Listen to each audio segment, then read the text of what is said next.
G fans, this is Damien for Universe G, and I have some exciting news. I was doing again like always. I'm always researching things and looking into the storyline idea and trying to find things related from the real world to give an idea of possibly what the storyline could be based on.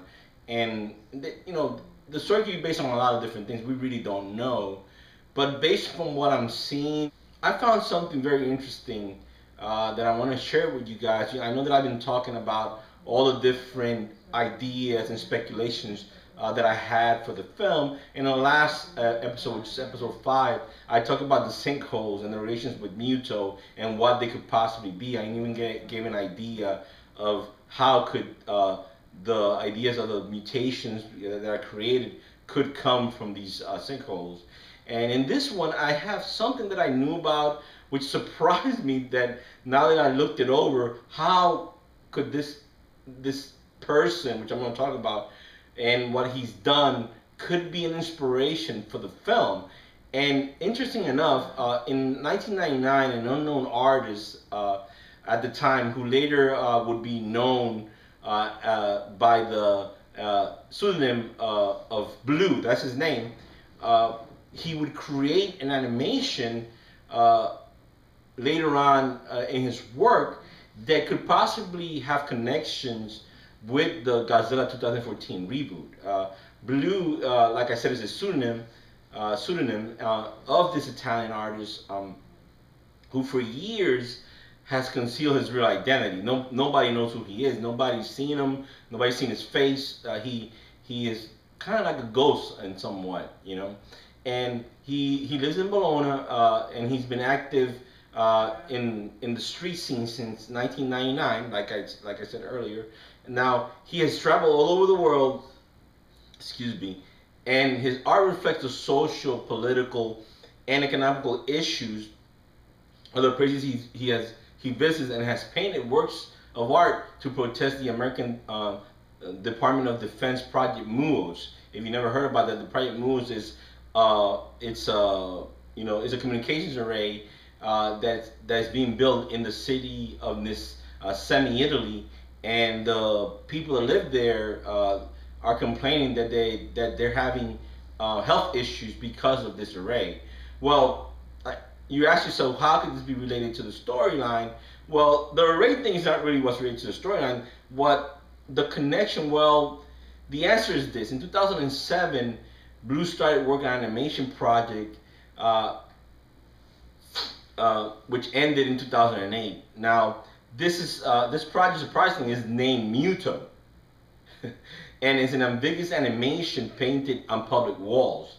Now, he did the animation and filmed it in Buenos Aires and in the city of Baden in Brazil.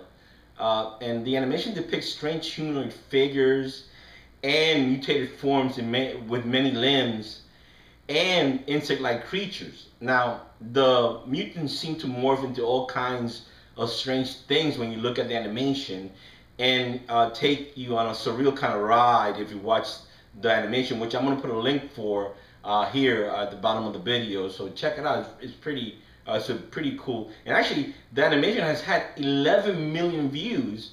So I'm surprised that nobody else have noticed this possible connection. And I'm going to go into that now. Now I'm going to tell you why I think that this might be an inspiration for the film. You already know that his project was named M.U.T.O. Now, it's interesting to note note how Blue, who is the artist of this animation, and no one seems to know exactly who he is, or his real name. Now, just like the mysterious organization known as M.U.T.O, with the acronym M.U.T.O in the film, the 2014 Godzilla reboot film. Now, another interesting fact about the artist known as Blue is that he has been all over the world. Just like M.U.T.O, who is all over the world, the artist has also been all over the world. And remember, he has painted stuff that have social, political, and economic value, which might be also a factor in the effects of mutants or M.U.T.Os in the storyline, they could affect the economy, the politics. Maybe that's why the organization M.U.T.O was created, because of the effects that they could have like that on the human world. Now, could this artist's work and views of the world through his art be the inspiration for the M.U.T.O organization in the Godzilla film? Well, so many things do point out to this possibility, and his art is full of, the transmutated humanoids, robots, insects, and strange creatures we see in his work. Now, could it be that one of the screenplay writers for the film be a fan of Bruce's work, and from the persona of the secretive artist and strange artwork, could this be the spark to the creation of M.U.T.O's role in the film? Now, naturally, the possibilities are endless, and I mean, his ideas, the ideas and speculations, which some may call what I'm saying, what I'm doing naturally, could be far-fetched. I could be totally wrong, but the similarities to the artist and his work are definitely uncanny and strange.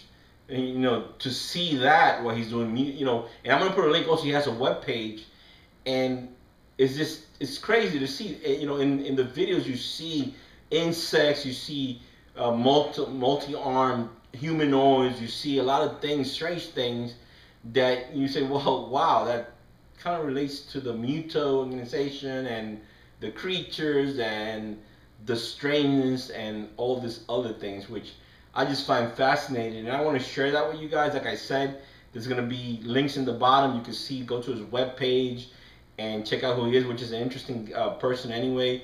He's been around for a decade doing this kind of stuff, but the connection I found was that 2008 animation video he made, which is actually on YouTube, which I'm gonna put the link, and has had 11 million views. It's crazy to think that, and I even saw this, and I never, till now, did not realize the connection.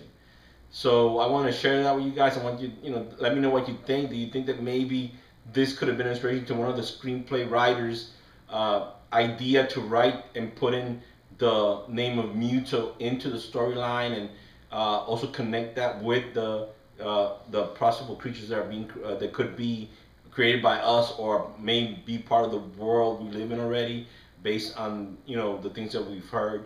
So like I said, leave your comments, tell me your ideas. That I would love to hear from you guys. And like I said, thanks for watching. I hope that this gives you another view of another possibility, which is very interesting, about the possible connections to the real world with the storyline of Godzilla 2014. Thanks for watching. This is Damien for Universe G.